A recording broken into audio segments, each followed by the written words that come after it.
Hi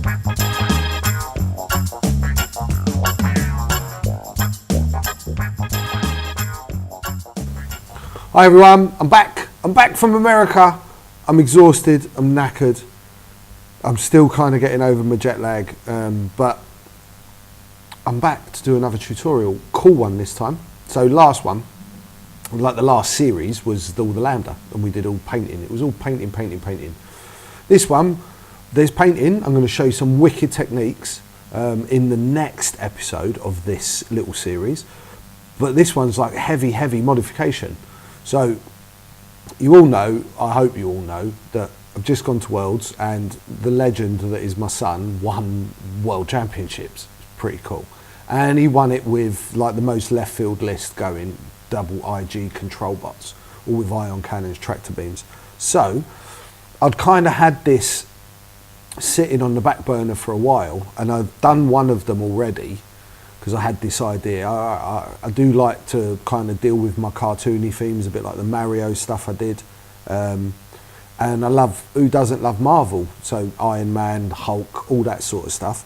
And I've seen a couple of paint jobs that kind of inspired me. In mashing a few ideas together, I came up with this really cool IG conversion.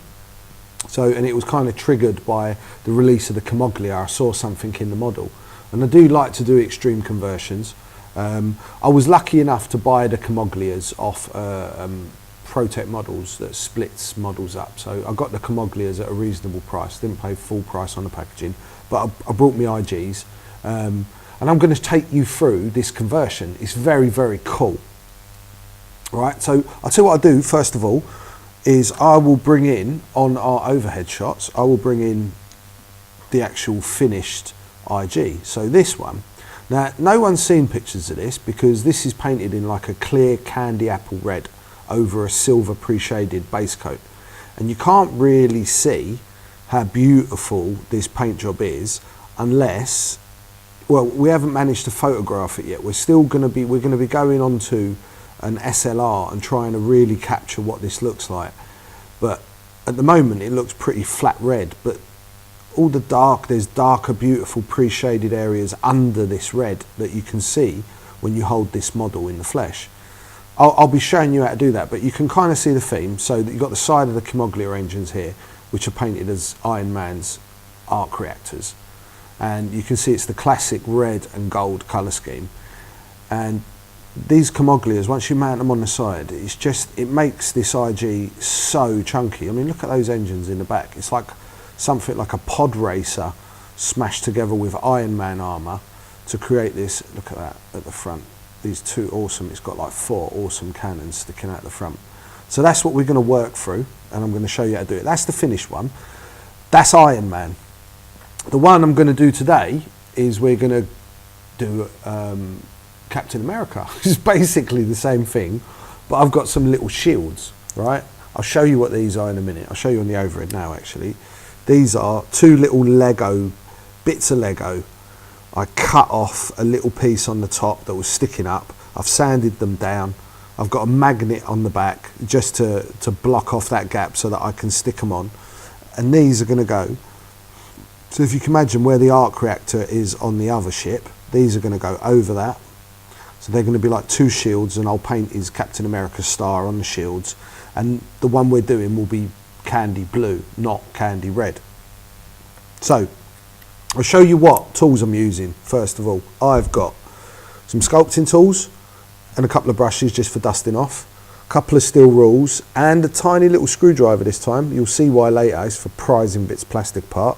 Pencil and a pen. I've got loads of pin vices with loads of different size drill bits to go with it. I've got some green stuff. I've got a pair of needle nose pliers. I've got a pair of snippers. I've got a hobby saw. I've got a set of files. I've got another bent nose set of tweezers. I've got my Swan Morton and a replacement blade. Trusty old man glasses. Super glue. And some models to hack about, which I'll show you what I'm going to do in a second. Right, and I've got a can-do attitude, and some of this might be a bit boring, so I might stray off topic and talk about America a little bit while we're working. But what I've done, let's go to your overhead. what I've done is I've already started one, because there's a couple of processes that I needed to have dry so that I can take you through. So you can see one half, I've already mounted this engine. So you get the idea. You can see how much we've got to cut off this original Camoglia to get this looking like that. All right? And this is your original IG. So you can see we've already gone quite a way, and I've kind of got half the job done. So first thing we're going to do with your IG, let's start with this one. Oh look, magnets, magnetising things. Right, let's start with this one. First thing you want to do with your IGs is take the arms off. So I just did that by pulling here, and they tend to snap just at this joint. I'm not sure what I'd use these bits for. They might get a later use. And then this like bulbous part just here, just get a pair of pliers on it and snap it out. And you end up with, if it comes out cleanly, there's like a slot where it used to fit. Sometimes the super glue is really strong. It's not going to come out. If it breaks, just get your knife, trim it back nice and smooth. Then we want to get this off. So like when I say snap it, you can put a score line. So on this piece, I'll just put my knife against that edge, a little push, and I'll work all the way around all four sides, just to show this piece of plastic where I'd most ideally like it to snap when I put a bit of pressure on it. So, and then I'll give it a little tuggle. That was like the mashup of tug and wiggle. I just made a word up. Copyright, Rasta Mace Painting. So that's off. I'm going to get my Swan Morton. I'm just going to trim the front. Right, so look, there's going to be so much knife work in this video. You've really got to be careful. I've been doing this for years and I've got good control with this knife, but it would not be the first, and I'm sure it won't be the last time that I've slipped and sliced my thumb in half. It's the real dangers of working with these sort of tools. You need to be careful. I'm not recommending this for any kids. This is an adult aged activity. If you're younger guys out there watching these videos, get your dad to help you, or your mum to help you, or your gender neutral caregiver to help you, right? I'm not making any assumptions here, but I've done this a long time and I've made mistakes, and I'm sure I will again. But they say you should always cut away. I don't find I have any control with my knife like that. I use my thumb against the piece, but my thumb is below my blade. So even if I slip, my blade should not hit my thumb, right? This is a good thing to remember. There's only a tiny bit to clean off here, and then you can use the flat of your blade to scrape to create a nice flat area. That's what we want to do. We want to clear out any of those mould lines. I've already been around this and checked for mould lines. There isn't really very many on a IG. There was one right at the front here. I'll put my knife on it. I think it's meant to be a bit of detail, but I like to paint this as actual structure rather than glass. So I'll clean that off. There's very few others. They would have been on the fins, which we've already cut off. So that's what you needed to do to your IG. So you'd have an IG that would be just this centre part, no arms, no front mandibles, ready for you to start hacking up this Camoglia to make an engine. So I'm going to put this to one side, and really the Camoglia is where we need to go next. So it's got, on the front of the actual model, there's like these two little bits sticking out the front. I think they're meant to be guns, but they're just rubbish. They're like these two little bits of plastic that don't look like anything. But I want to reuse those as guns. So on this one you can see I've got the two cannons, and you can see they're not the cannons that are on the actual Camoglia model. However, they are on the Camoglia model. I've taken them from here, from this side gun, cut them down and reinserted them in here. So we've got two nice cool looking cannons, because these IGs, they've got an ion cannon and a tractor beam. So I kind of saw two ion cannons, two tractor beams. That's how they shoot. They double tap all the time. It looks cool. It kind of reads well. So on this Camoglia, I've been like quite intelligent and Blue Peter, and I've marked the lines already to show you where we're going to cut. So this black line is my cut lines. I wouldn't do this myself when I'm working, but I'm just trying to show you. So we're going to take off all of this and all of this on this side. That's where we're cutting here. We also, underneath. So you can see this front part. It's kind of got this weird sloped edge here. So that's the back edge of your cut. So you want to cut straight across here. Line here as well I've drawn. which kind of runs parallel with this piece, going straight across here. And then this is very important. So on the back of the Camoglia, you have this natural gap. So you draw a straight line from this natural line down. And then on each side, because these are sided as such, so at the moment I'm doing the model's right hand side. So I need to go to the top. There's like a panel line that runs as part of it. So I don't want the internal line, I want this external panel line. That's my line. That's for the left. If I was doing the right, it would be this side's external panel line. This is really important if you want to get it right. I'm sure you could fettle out the middle and then just trim down both sides, but this way you get a really nice measurement that works, and that's how I've balanced this. So it's actually slightly fatter on the bottom than it is on the top. Right, so I'll get cutting. I'll get the wings off first because they're just going to get in my way otherwise. So I've got a hobby saw, it's X-Acto. I'm sure there's plenty of other companies that do it. And I'm sure you can get smaller, more convenient ones. This is quite a brute, to be honest. So start off gently and you let your saw do the work. You don't want to put loads and loads of pressure when you're sawing anything. It's the same as if you were sawing a bit of wood. You let your saw do the cutting. So this is where we're probably going to talk about America for a bit, because I mean, how interesting is it watching me do this back and forward? But I don't think there's much of this video I need to speed up, so we'll have a little chat. So America was amazing. I met loads of awesome people. They welcomed us with open arms, and it was a bit of a dream come true, to be honest. You know, see it, especially that last day when Simeon started making the cut and started winning in his cut games. It was such a surreal experience. There you go, one off. I'm going to just do the other side. I'm not going to do any more yet. I'm just going to put that to one side, that piece. And following my line again. So be careful with a knife that you're not cutting into another part of the model that you don't want to cut into.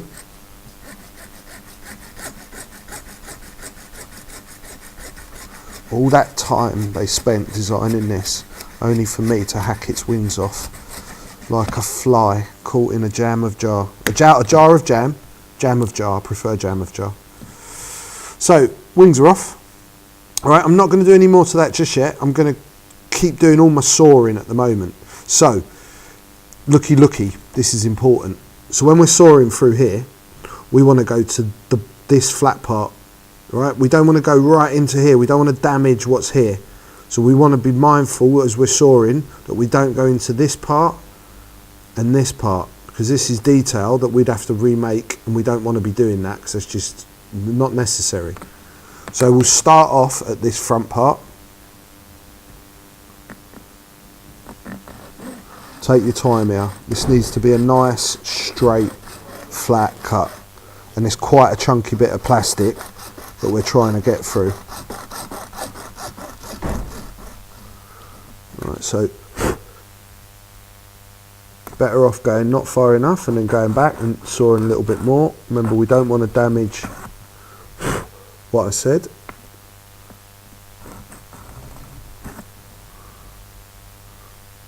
So we're okay on that side, we just need to go a little bit more through the front.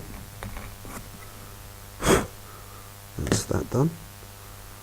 So I'm going to cut this back line. So remember, like I said here, so you can see this, you've got this flat edge. That's where your line's going to extend from all the way round to here. Right, so we're just going to cut straight across here. This is the easy part, and then we can get this piece out of the way. So this is like right over the bit where the peg used to come out. So starting it off is a bit tricky. But we're getting there, Right, this could be quite daunting if no one's ever undertaken this kind of level of conversion work. But do you know what? It's a first time for everything. And until you kind of take the plunge and have a bit of a go, you'll never know if you can do it or not.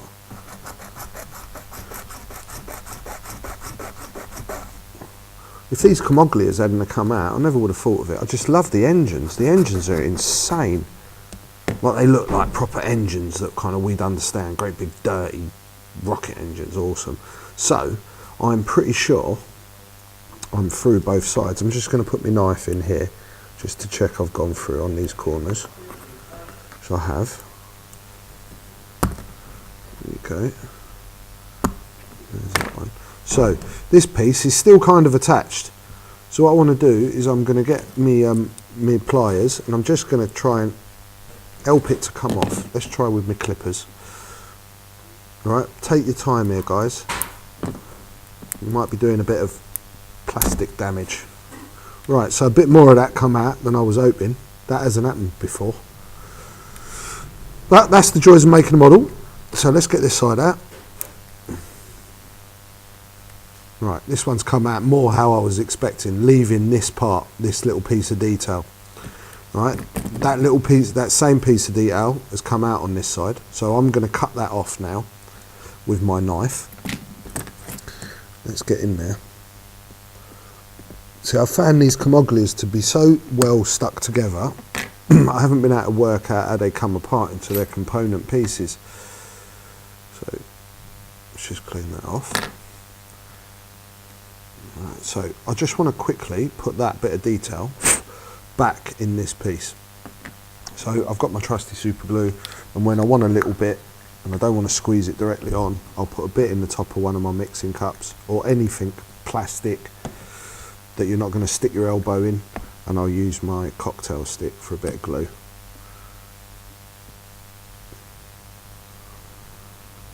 If it wants to come off, might be a stinker.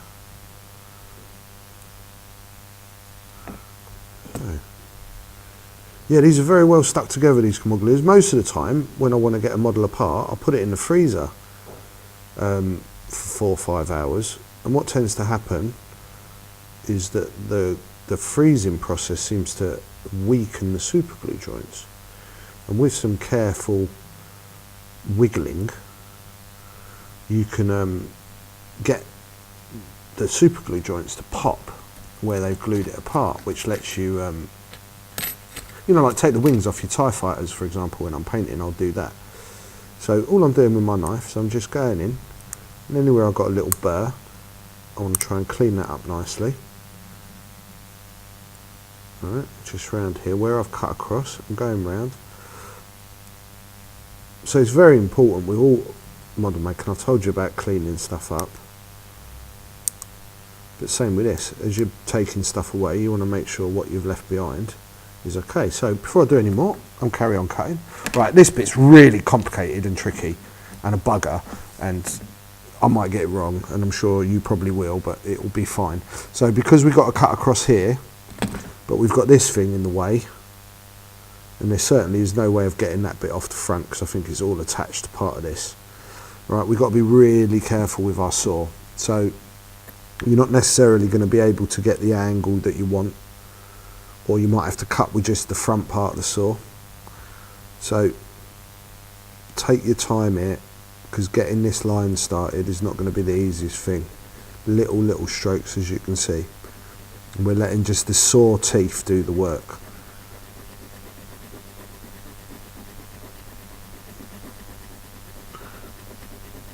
Right, and then I'll go across this way. Now I've got the line roughly established. Being careful not to cut onto this part here where I'm tapping.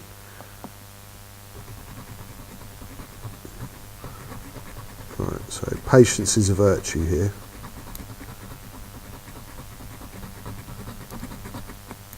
And then I'll go back to the front again. Cut again at that angle.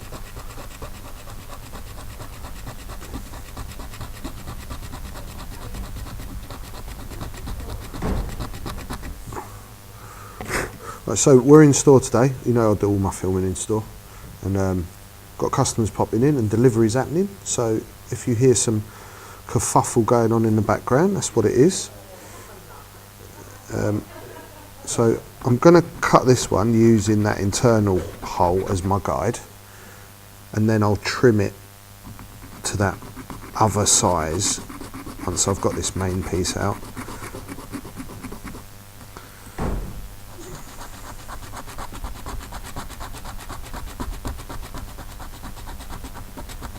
So, getting there. It's really thick here.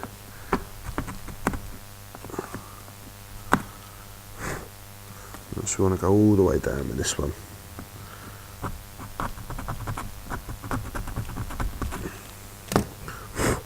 Okay, so kind of got my way through. I'm going to get my knife and I'm just going to check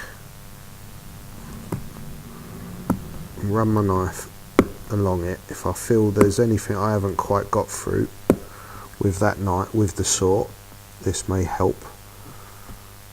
Once again, using your knives, be careful what you're doing. Right, now getting this piece out, it's not easy. Right, because it's quite a chunky bit and you're trying to break it out. So that's where I've got my little screwdriver. You can kind of jam it in, there you go, and lever it up and it comes out. There we go, you see that? That's just popped out. Right, all these little things, it took me ages working out how to do this. So you are getting much benefit here, much benefit. Giving you all my inside secrets. Hope you appreciate it. Right, so, like I said, this line needs to be slightly more. But before I do that, because I've got this lumped area, I want to get that off. I want to, if you can see on this one, this smooth area I've created. I'll show you on the painted model. You see, there's none of that detail left there. I've cleaned all that off, reshaped it. So we're going to do that with the Swan Morton. Again, I'm working towards myself with my thumb, but my thumb's away, so I've got some distance now. But this is letting me control. Now this is not easy, yeah? You just want to catch the edges. You don't want to dig in, you don't want to go below this bottom part's contour, but you want to take this raised area off. So we're almost like peeling the skin off an apple. Less is more. You can go back rather than, if you go too far, you can't put it back.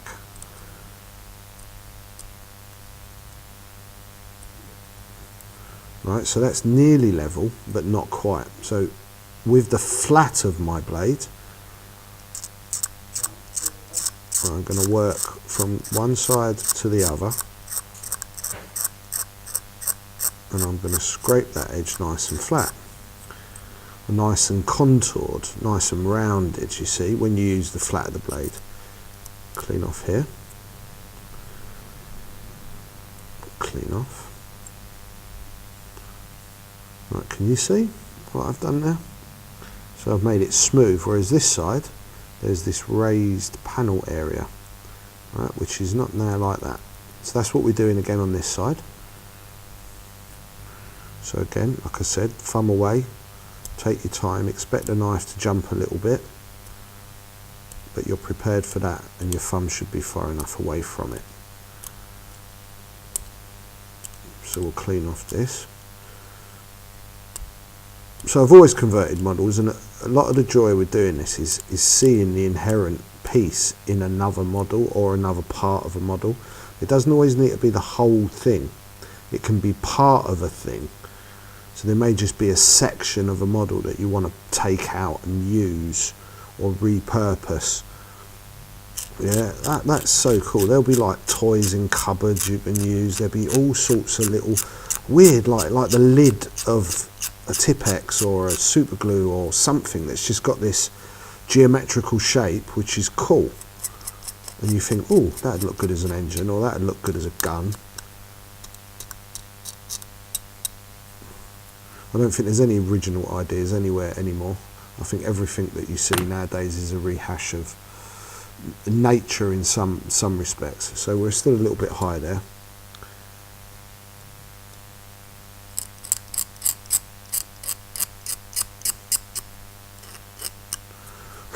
Right, so before I do any more, I need to enlarge this line slightly. Remember, I need to come to this panel line. So I'm going to do that with my knife. I'll get my little ruler to try and help me. So this can be a little bit fiddly.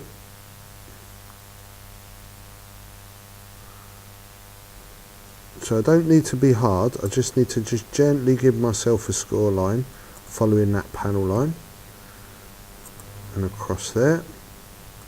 Then I can take my ruler away and I can again go back over that line I've just made, gently, gently. If you go gently, it will sit in the score line you just made. If you go hard, it's going to run off. So take your time. These Swan Mortons, these blades are really sharp. So if you just apply gentle pressure multiple times, it will saw its way through. That's how sharp it is. If you push really hard and try and do this in one hit, it's going to skew off, the blade's going to break, you're going to chop your finger off and you're going to ruin the model. Take your time. So there's a little piece here to cut in. That will allow that to come out. I'm going to cut over the front as well. So there's ways you can use your knife as a tool, almost like a fulcrum. And then coming towards the back. So these are cool. I'm going to do some IGs for Sim. You never know, I might actually have to have a go at running them. I'm not sure if he's going to run these. I hope he runs them. That would be cooler if at the next big tournament you see Sim, he's running these IGs you've seen on this tutorial. And they're a pretty cool idea, man. Who don't want Iron Man and Captain America IGs? Come on, what's wrong with you guys? So as you're working, right, in there is going to be bits you need to clean. So, you know, you're going to have to get your knife in funny little areas to channel out. That's what we're doing with this, is we're creating a channel for this IG body to fit into, right? Because you can see these engines kind of overlap the original body. So I need to take a tiny bit more off of here because it's slightly skew-if that I can see and it's not quite fitting right. So you're fettling out. It's a bit like a carver would carve with wood, but again, you've got sharp tools, so be careful. There's a little, like a lump, I've got to cut that out. So always, you can cut a few times when you're at a funny angle. Don't try and get it all off at once because you will hurt yourself or you will break your knife or damage the model.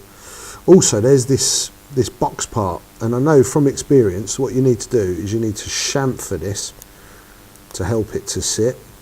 So again, be careful. And just here at the back, we want to just take a little kind of like crescent out. This is just to allow for the fitting. And what we'll do in a minute is we'll test fit, and we may need to go back and take a bit more and a bit more and a bit more until we get to that point where it's ready to fit. So the basics of the fit that you want is that this fits neatly over both sides. You can see it fits kind of perfectly in there. There's hardly even any joint line. And this front part that we've cut to butts up against this front part on the IG. So like that. Right, now there is going to be, on this model, something we're going to fix. There's this little gap here, right, that runs in between this IG body and this Kimoglia body. It's like about 1 millimetre, 2 millimetres, but that's keeping everything like kind of squared and parallel. So you know that when you stick it on, you're going to have that little gap. So it just needs a tiny bit more fettling on the inside because it's still sticking out a little bit too much. Because remember, I'm trying to create some symmetry with the other side that I did. And then I'll show you a little trick for how we'll mount this in a minute once I've finished off the wing parts. I think we're pretty much there with fettling for that part. Right, so now we'll move on to the wings. So you can see that on this, it hasn't got any wings and it hasn't got these big old bits that I've cut off, these big old lumps of plastic. Right, I've got to do some more of the fettling with. How many times can you say fettling in one video, George? I'm sorry, guys. I'm going to get a dictionary and I'm going to look for new words that mean fettling. Whittling. Whittling? The English language is stupid sometimes. I'm sorry, I'm off topic, everyone. I'll get back to the point in case. Right, so these bits, you see how chunky bits of plastic they are? This is proper danger zone work, right? This is scary stuff. Be careful. Be really careful. We've got to clean all this off with this knife. We've got to reshape this whole model to be this organic, lovely, rounded shape. So do not try and cut this right at the back. You like you know, like a kebab. You know when they shave little bits of kebab meat off. That's what you want to do with this. You just want to shave little bits of kebab meat, bit by bit by bit, right? The less you're cutting at once, the less resistance, the less likely you are to have your knife jump off and stab you in the face, right? I'm not sure how you could do this. I wouldn't like to put this next to a sander. This is where it's hard, right? So you've got these support struts, top and bottom. When you're cutting through those, you've got such a broad edge, there's a lot of resistance to your knife. So take your time with this. Take your time. See, I'm being quite safety conscious so my director doesn't have a heart attack. But unfortunately, a lot of things that are fun in life are quite dangerous. I mean, look at skydiving. Look at fire eating. And I'm not recommending any of you put petrol in your mouth. just sharp knife blades. No, of course I'm not. Don't put knives in your mouth. That's silly. So look, as we're starting to get towards that shape, take your time, right? You don't want to cut in. You don't want to overdo. You can see how that jumps out slightly. So we want to create that line a little bit. So we're cutting a bit off here. We don't want to overdo it. We're going to feel there's a big hole. You're going to see in a minute. There's a big hole that's left where that wing hollow was in a minute. But you don't want to go below this part. Right? That's your guideline. So I'm kind of getting close to it at the top, but I still need more on the bottom and the side here to bring the levels down to the right point. So you're using your knife in a similar sort of way to like an old-fashioned sculptor would carve a bit of stone or a bit of wood that he's starting with a big block and whittling it. I'm not saying whittling, I've said fettling, I'm on whittling now, whittling it. Whittling it back to the correct shape, shaping it and shaving it. So I'm looking, because I want to, you know, I'm always looking at my lines, checking what you're doing. You can go back in a minute and take a bit more off. This little overburr.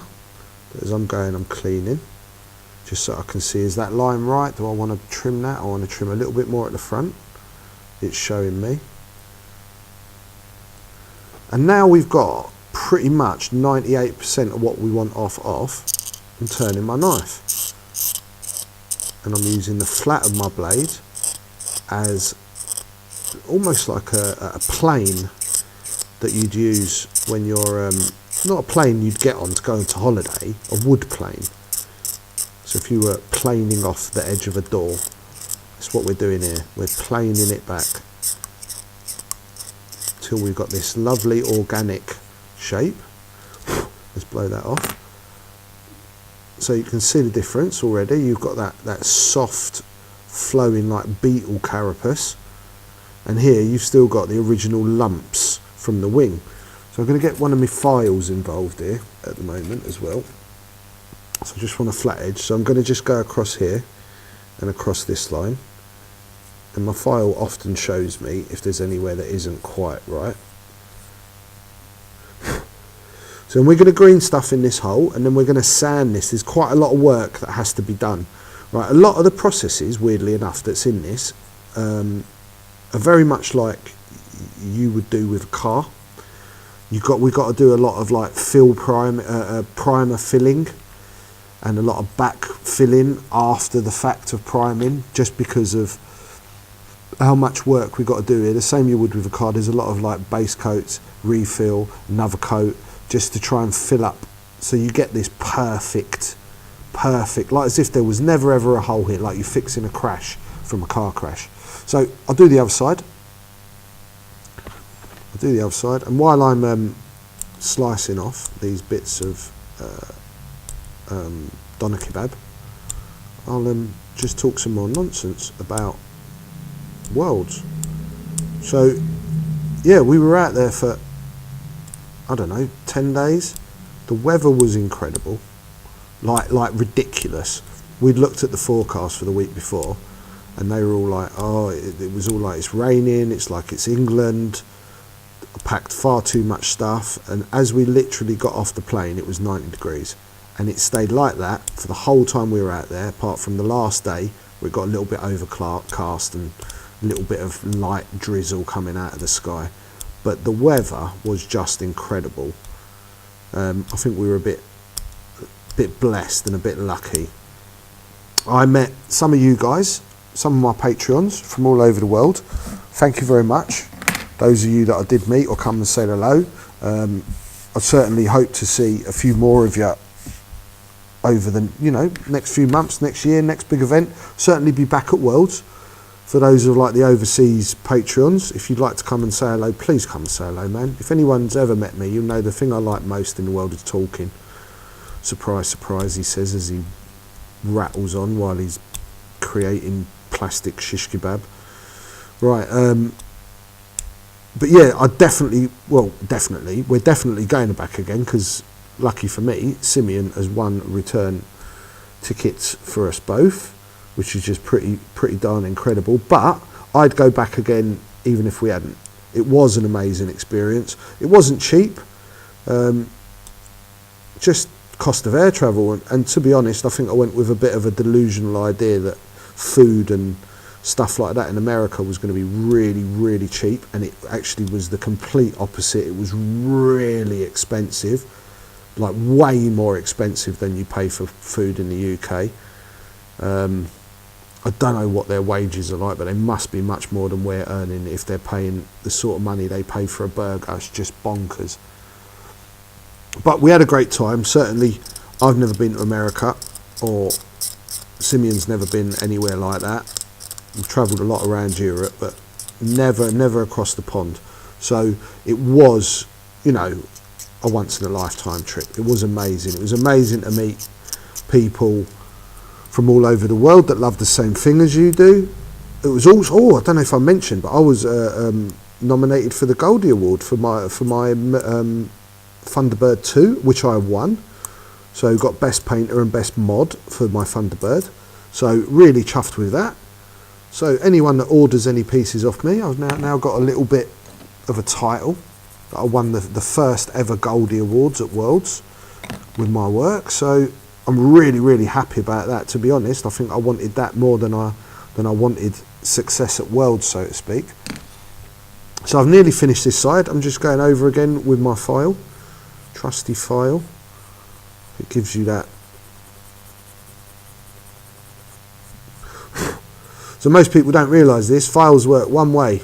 They don't work when you pull them back. They work when you push them forward. When you're going back and forward, it's not really going to get you anywhere.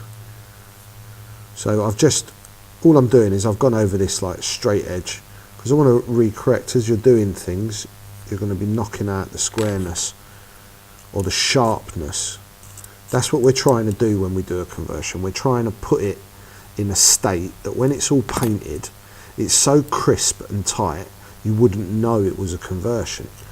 That's when you're really hitting the mark, when it goes together and there's no gap lines. It looks like it's come out of a mould. That would be the biggest compliment when someone says to you, where did you buy that from? So this little part here, I want to round this off a little bit. I'm just going to trim that a little bit with my knife first. It's a bit sharp, the angle, I don't like it. So, and I want that to be a little bit more organic and flowing. So part of me with Iron Man was big into his hot rods. You all know I'm big into my hot rods. I like stuff like that. I like that sort of flowing, organic, look, cars back then were reminiscent of beautiful women. They had these beautiful curves and beautiful lines, and that's important with any form of design. So I want to control some of that a little bit, and I don't want too many angles. I've got some angles, of course I have. It's a machine, it's Iron Man's armour, but Iron Man was also all about form as well. He wanted to look cool because he's a bit of a narcissist, and I can relate to that. Who can't? I only recently found out what that meant. I thought it was a flower, and I realised that was a narcissus. That was my bad joke for the day, everyone. Let's just play on words. Welcome to England. Right, so it's filthy. Look at my desk. I'm in chaos here. So when you're doing this sort of work, this is not when you start painting straight away. Everything's got to be cleaned afterwards. I can't work in mess. It does me nothing. But let's have a look. Now we've trimmed those wings down, and now we've hollowed out that part. I'll have another test fit. I like it. I'm pretty happy.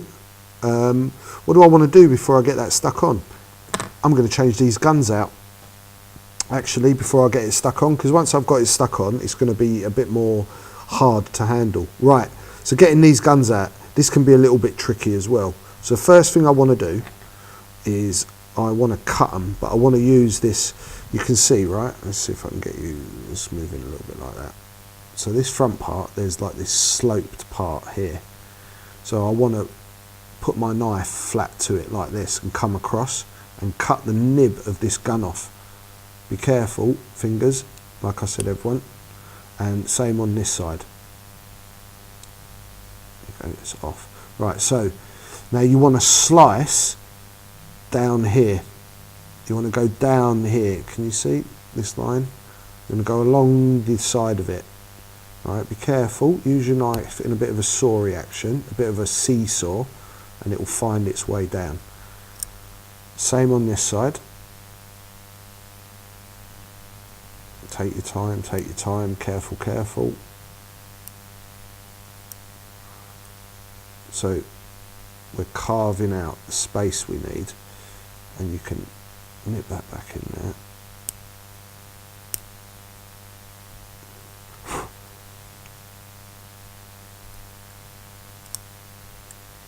Right, so that's that one done, and then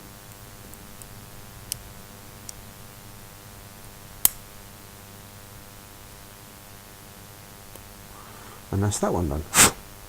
So you can see they're not there no more. So now what I want to do is I want to drill a couple of holes, because I want to seat these things. See these laser cannons? In fact, I'll get them off first. So these laser cannons, look, they've got a mould line. I don't like mould lines. Mould lines are not my friend. Mould lines are not your friend either. So just let's clean that mould line off both sides of this gun, and just put my file over the front, because I am going to drill a hole in the front of this gun. So with this, we're just literally going to cut as far back as we can, right next to the wing. Just hold it against the mat, cut down, bang, gun off. And then we're going to do exactly the same on this one. Just quickly clean that mould line while we remember, and it's right in front of us. Quickly file off the front, because that mould line goes over the front. And then again, hold it on the mat, knife as close to the wing as possible, pushing down, slightly wiggling, and it will just go through into the mat nice and safe. So there we've got our two gun bits that we're going to use. These are done. These wing bits, they're done. I'm sure you could keep them, find a use for them. I certainly got ideas for bits I can put on other things. They go in the bits box, save for another day. Right, so this front part, we're going to get onto my drills. So I don't want to go as big. I think it's this one. I think it's this drill. This drill bit should be about the size of that, or is that too big? No, that's about right. It's maybe slightly larger, but it's probably as close as I've got drill bit wise. So I want to work up to this. I don't want to start with this. I want to start with a nice small one, right, to make myself a pilot hole, because there's not a lot of room. So I've got this tiny one. I don't know how big that is. You don't need those sorts of measurements off me, because your job, the bit you might be using, you might use a different gun. So we want to start roughly in the centre of where those guns were, and we're just going to drill ourselves a little hole, a little guide hole. It doesn't need to be the full length, just somewhere for you to point your next drill bit. And this can be a bit tricky because it's not completely flat surface, because you've just hacked out something, but you can start at a bit of an angle and then straighten up once you've got your hole going.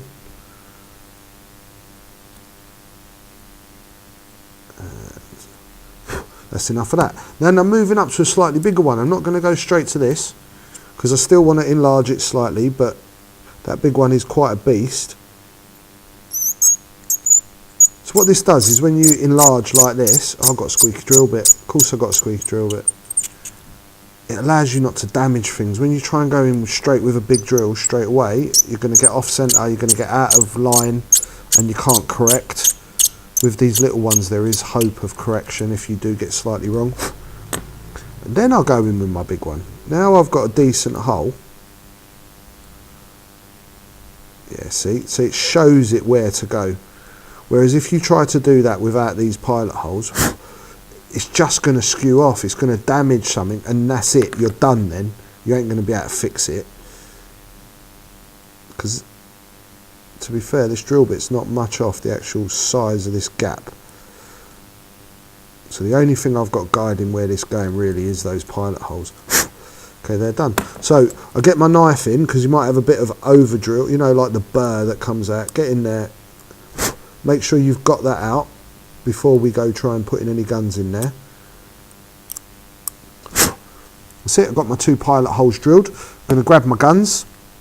There's one gun. Do you reckon it's going to be the mystery of where the other gun went? It is, isn't it? Oh, I found it. I found it. I hate that. I once looked for, like, you know the little bit on the dial cover on the inside that holds the bit of cardboard? I looked for an hour and a half for it on my desk. And I'd resigned myself to the fact I'd lost it. So I started to paint another one for a customer, got it right to the point where I'd finished it, then found the original one literally in front of me. It's just age, and all the abuse as a child.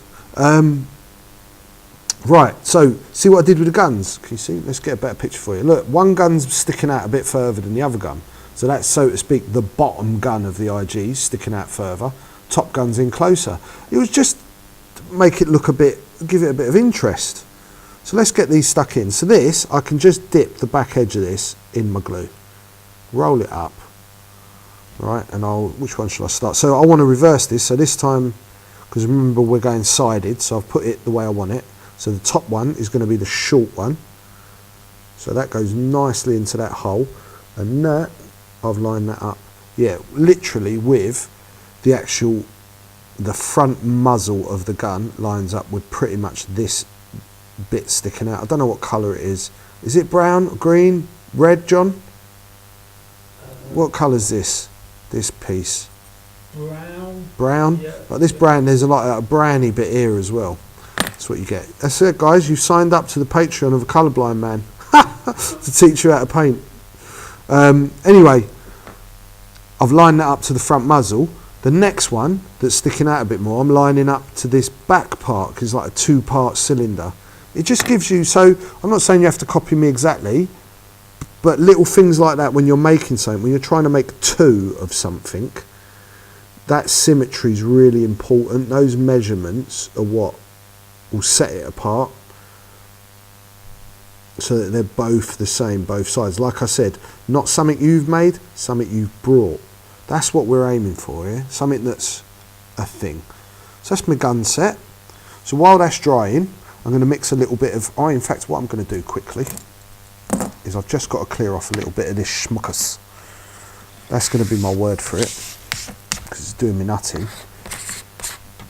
And I can't work with that all underneath me. So that's all your shavings from the plastic. Let's get that cleaned up. Because what I need now, so I need a little bit of green stuff. I'll show you a trick with how to mount this. So because this is, where has it gone? Because this is in no way like a good surface to stick glue on, remembering that this flat part here is not going in contact with the model. There's the gap between this. So here's where we're getting glue, and right on this part is where we're getting glue. So this is rubbish to stick to that. So I want something that sticks that to that with a better thing. So I'm going to use a bit of green stuff as a padder. It's probably not what you'd expect most people to use a bit of green stuff for. There's no filling being done here. There is just I don't know, creating a false bottom almost. So I'm just mixing with green, a little bit of moisture. So when green's really wet, it's really sticky.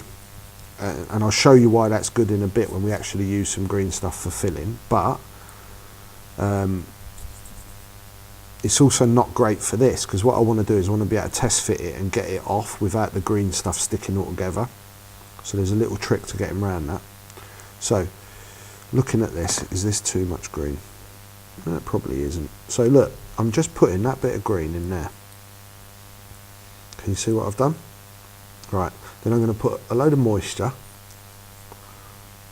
over this green stuff. Yeah, quite a bit. I'm going to keep it nice and wet. I've got to be honest, a little bit of spit. It's the best type of moisture, as far as I'm concerned, because it's free. And then what we're going to do is push. Right, so we're creating like a former. Oh, look what's happened there. That's like almost perfect. What a perfect representation for you all to see.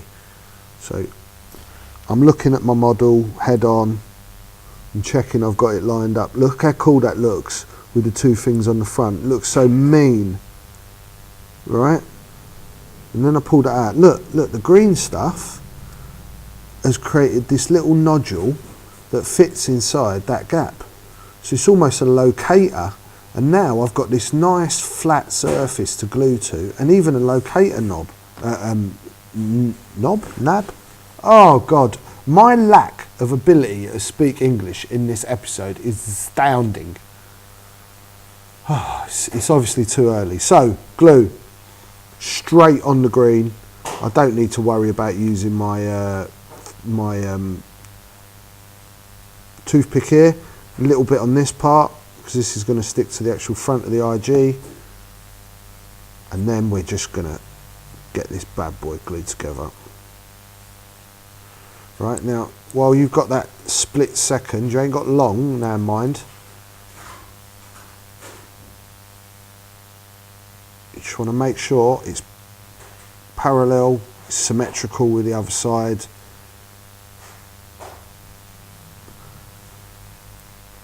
That's it, she's on. She's got a very same, is that right? Let's just nudge that just a tiny touch. So I just want a touch more glue in that gap there.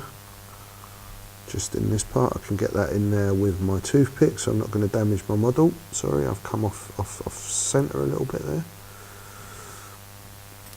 Right, so that's the bulk of your bad boy done. Kind of, you've got what's going on here. And if you note underneath, I've removed the peg and I've got one of my countersunk. That's a countersunk 10mm. It's 10mm by 3mm countersunk rare earth magnet. I got these from eBay. I find they're best. And on the base, I have a 10mm steel ball bearing for like a BB gun. Not a BB gun, a slingshot catapult ammo. Get them on eBay, really cheap. Sanded it down with some emery paper. I've stuck it to the top of a clear peg, and that's going to be our mount for this model, so we can swoosh it about when we're playing. Right, so what do we need to address now in this model? Obviously, the biggest issue is this gap we have here. Right, we got to do something over this area, which is going to tidy up all this, because this looks a mess here at the moment. There's a big ripped piece of plastic, there's a big gap, but we're going to fettle that. Let me show you on this one, if we can show you. So as you can see now, there's now this detail that's running and has covered up all that mess and has got rid of it. So you can't see that gap. Let's move in. Let's have a look. Yeah, we've got the gaps to sort out, and we've got some filling to do on these holes. So as you can see from the wings, we were left with like these two rectangle holes which go right the way inside the model. Obviously these are not solid, they come in multiple parts. So this is, you can see the joint line. There's no way this model would have come apart because it's so interlaced, it's like a jigsaw. But these need to be filled, and we need to fill these with green stuff, which I'm going to show you how to do. And then when they're dry, we have to contour them with sanding paper. So we're going to get a rough shape. I'm going to fill it now for you so you can see what I'm doing. But it is something, that part here, this filling that you're going to do with the green stuff is something you need to leave to dry overnight, ideally, at least 12 hours. It needs to go rock solid before you try and sand green stuff. But green stuff is just like most other fillers, that once it's hard, you can actually sand it and shape it with sandpaper. So green stuff, again, a bit more than I'll cut for that filler piece. I may not need it all, I might need a bit more. You'd be surprised, those holes, they go in quite a long way. Remember, when you're doing your green stuff, you want to cut off the little bit of blue next to the yellow if your green stuff's a little bit old. If you've opened the packet, as I just have, it's probably okay, this is fine. But once they've been exposed to the air a little bit, the bit that's where the blue and the yellow are joined up, it just gets a bit hard. Better to get it out, especially when you're doing something like this, where you want it really smooth. Right. So that's me making sure all the dust is gone, because it doesn't want that, you don't want that. So green stuff's really sticky, and this is where this is good at the moment. You want to get it in. So I've ripped a little bit off. I'm rolling it up into like a little sausage, and I'm going to just get some of that in that hole. Now, I've got my metal tool, because what I want to do at the moment, I'm not worried about the shape, I just want to push it in this hole. I want to fill up this hole, like a backfill. Get this all full up with green stuff.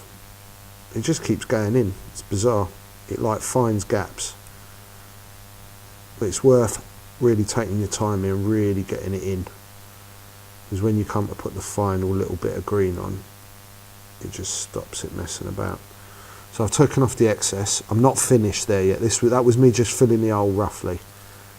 I'm going to do the other side, because I do believe this cavity kind of, one cavity meets another cavity. So let's just get it full up of green stuff. While it's wet, it's easy to add to it. When green stuff starts to dry, it's very hard to put a tiny bit of green stuff on top of another bit of green stuff. It just doesn't stick together properly. But when it's wet, you can get away with all this.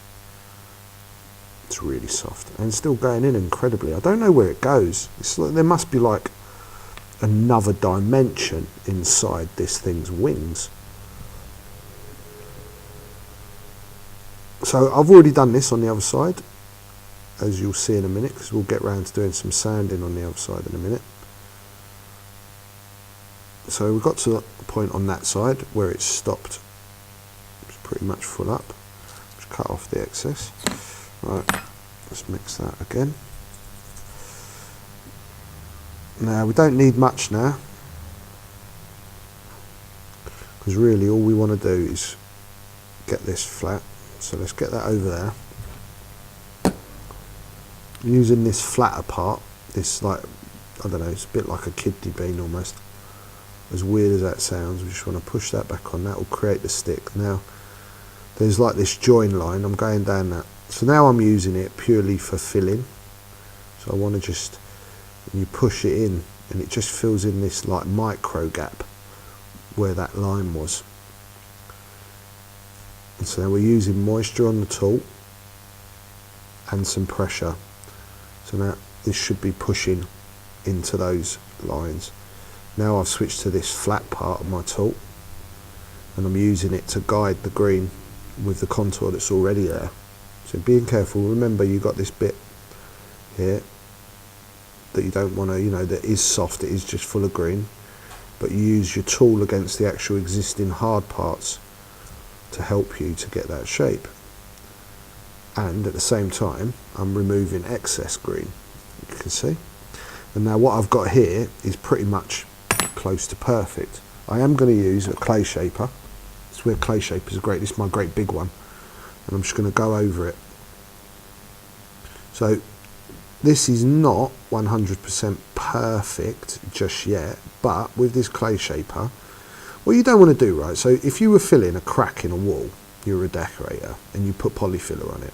If you put like an inch more polyfiller than you need, and you think, oh yeah, well I'll just sand it back later, there's no need. You've just made yourself a load of work. So you could put just a big old square of green stuff, leave it on there, and not do any of this and come back to it the next day and shave it all down and shape it and sand it, well, you get half your work done now. You don't need to waste that time. Yeah? So you do want to try and keep it as close to where you want it to be and give yourself as little extra work as possible. So we're doing the same on this side. Again, this curved part, we've got this little join line that we want to get full up because I don't want any of this to be noticeable. But obviously I don't need to leave any extra. Swapping my tool edge. I love these wax 5s. Really, if you're ever going to be doing any green stuff and you can find yourself a wax 5, get yourself a wax 5. There's a great sculpting company in London called Tyranti. They should have them in stock. They aren't the easiest things to get hold of, but that tool does miracles. And then once again, my clay shaper, just to give me that better flat side. So that's it greened off. So now you can see, yeah, we've got like that organic shape now. There's no hole in there, like I've done on this side. And then the next day, it's not quite perfect, right? And when you put paint on that, that will show up that it's not quite perfect. It's a bit like car body filler, where you put it on, it looks almost real, but it's not until you sand it that you realise it's not. So I've got a couple of things for sanding. I've got these sponge sanding pads, but I don't find that they're really adequate for sanding the green. They're more for sanding the paint. They're great for that, which we'll probably need to do when we come to fill it, prime it even. So this is various grades of model making sandpaper. I've got some 180, some 240, some 320. I might even add, no, 320 is my mildest one. It's like nothing to it, but that's what we want. We want very, very, very fine sandpaper, right? Because if you put great big scratch marks in your plastic, you're in trouble. So I'm just ripping this down into a couple small pieces, and I'm going to show you what we do. So once it's dry, so what I've just done, obviously you don't touch, but once it's dry, which sides? Once it's dry, how about I work on the dry side, you can sand it. So look, straight away you can see the high spots and the low spots. The high is the light, the low is the dark. I don't want that. I want to get rid of those low spots and get it all to kind of like an even level. So sandpaper works back and forward, take your time. Don't go too hard because you can rip at the green stuff at that point and maybe pull off what you've done.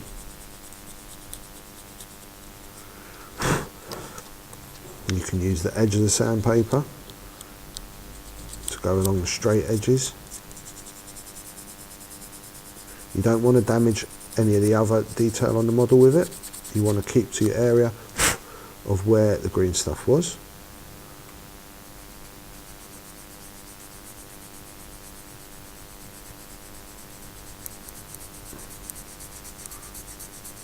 So like I said, this has got a lot. This is very much like working with cars, where you'd use very fine scale filler, you'd sand back and you'd start to create the shape with sandpaper. So it's got very much of that. So all of a sudden you can see those low spots have gone. I've got this really now very smooth, organic, rounded, curved shape, a bit like a carapace off a beetle. Loving it, loving it. So I'm just going to do this other little bit here.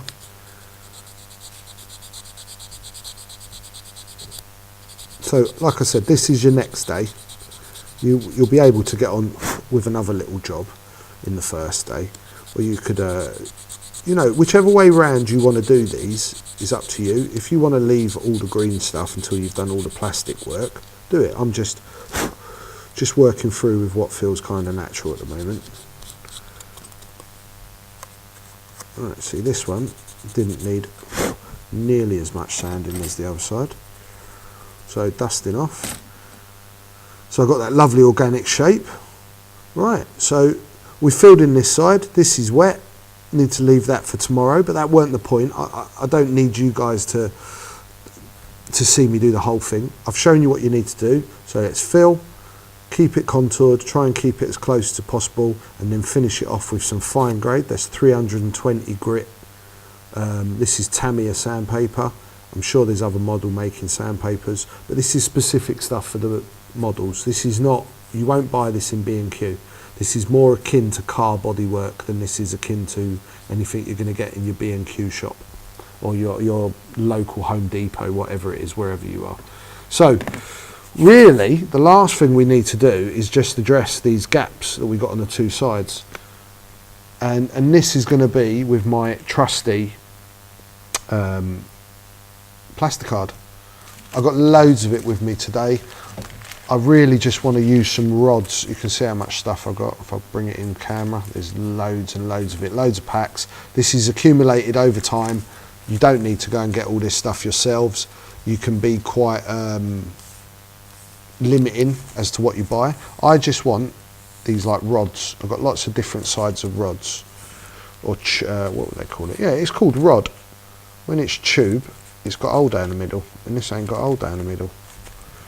There's another little bit out, slightly thicker, and I think we've got a slightly thinner one as well. So you may remember I've done some falcons a while ago, which were heavily made out of Plasticard. Plasticard's awesome stuff. It's just geometrical shapes. How would you ever sculpt these sort of shapes with green stuff is beyond me. I've also got, that, it's a bit of tubing. Yeah, this one's a tube. It's got a little hole down the middle, and these are all rods. Right, so what I want to do is, if you look on the IG itself, it's already got like these tubed parts with like a slightly larger tube going into it. I just want to mirror it and create another one that runs down here. So this is going to be like my larger part that will go right at the back. So let's cut a couple of bits of this. So all I want to do is cut a bit. You know, I'm kind of just eyeballing. That's about 7mm, 6mm long, something like that. So I want to cut through, try and keep it straight. This is it. This is important that these edges that you're cutting are straight. So it's gone slightly off, so I'm just trimming where it went out a little bit. This is all important. And then what I want to do now is I want to try and cut this whole thing actually in half. I don't want to use the whole thing down the length. So there's one, there's two. So as you can see, I've got two parts. I may need to do another piece because I'm not sure that cut completely evenly. And I'll just test it. I'll just have a look. So already I need to, there's a little bit of that green stuff has come out and got in my way. Let's get that out of there. Right. So I'm just testing it out. Is that going to fit nicely? Fiddly bits. Yeah. And I want to use, do you reckon this rod? Let's have a look. Let's get that out. Let's get my tweezers. Would this be a big enough rod? And that fits nicely in there. Is it big enough to cover what I want it to cover? Probably not. So I'm actually going to step up to a slightly bigger one. Yeah, that's better. So I'm going to just clean this bit because this one ripped a little richer. So if I clean that off, you won't notice it so much when it's painted. Just straighten that edge up slightly. I'm going to need to do that there because it ripped slightly more richly on this side. So let's get in one of these pieces. Let's eyeball it. So I've got my little pencil, mark off roughly where I want to cut. Cut my piece of tube. Just roll it.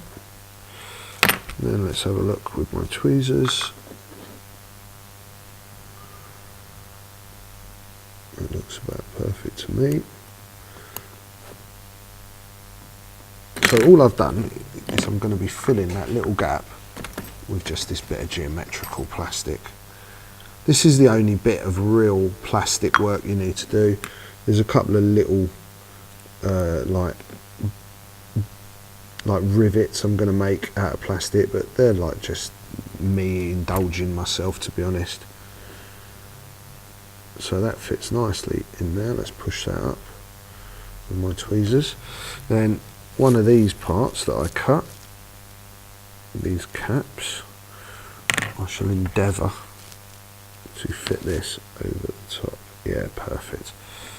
So let's get that off because I need a bit of glue. So this is right at this end of the model.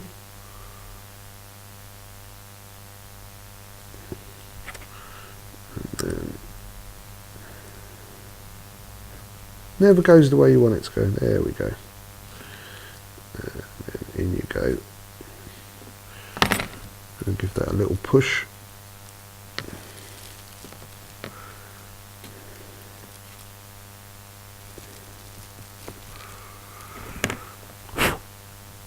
So, it's kind of hard for you guys to see. Whenever it's all pure white, it's very hard. But you've got like a two-stage, like a piston going on here. I am going to cut a little bit more for the front, just a tiny part, just to give that front bit. So this, again, this is that tubing, which I've cut in half. So I can pretend that it's like a piston. You've got two different diameters of circle. Let's have a look. So I use my Swan Morton for my piece. Yeah, let's glue that in.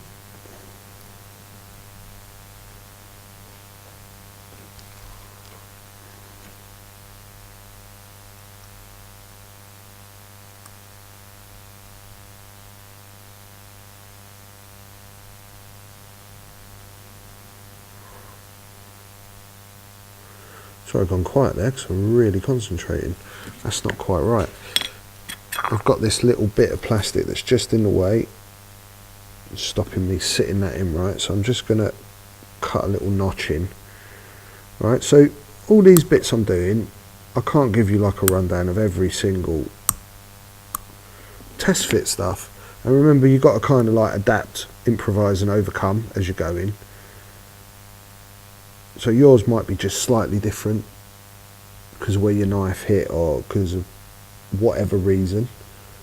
So don't be afraid to go, oh God, you know, Rasta didn't put one there or didn't do that. So what? You do it. Do it however you want to do it. That's it. That's perfect. So I've got front and back on that piston. So it looks kind of reminiscent of what's already there. Just cleaning off. If you ever get any excess glue or anything like that, remember to clean it off. I think we talked about that in one of the dial tutorials I did. So I'm going to put like a little rivet on here and a little rivet on these bits, and I'll show you what I mean by a little rivet. So I've got this thinner rod, and I am just going to slice this into like 5-penny pieces. Little discs, that's the word. Not good. My grasp of the vocabulary today has been terrible. I mean, vocabulary was the biggest word I've said. I've said fettle and whittle. Jesus, this could be called like the Whittle Chronicles. Right, so little disc, pick it up with tip of your Swan Morton. How you guys even seeing this stuff is beyond me. Touch it into your glue, excess off, and then I just want to put this right on the tip of there. Makes it look even more mechanical now. When it's painted, it will be something to catch an edge. And then I'll show you more clearly on this part of the bodywork, because I want to put one in each corner, you'll see. So just hold for a second and take your knife away. So let's see if you can see that. Let's kind of get you up there a little bit. So you can see it's a little bit out of focus, but that's fine. You can see it's a rivet. So it'd be the sort of detail, raised detail, that you'd find on any model. Easy little thing. You can do this too much. Don't be riveting everything on your IG. This was just to make those corners give me something to pick out with a brush. And that's it. I mean, you know, look, you've got to do another one of these over here. You've got to spin it over and then do the same thing top and bottom here. right? There's no point. I'm not going to sit here and go through 3 more of exactly what I've just done, because you guys have seen it and that's just boring for you. So that's it. I mean, let's show you it. It's pretty much what you're going to be aiming for when you're finished. I know that side, the other side's not dry. Oh yeah, I forgot about my shields. So that's where my shields would go. They'll go on the side here like this.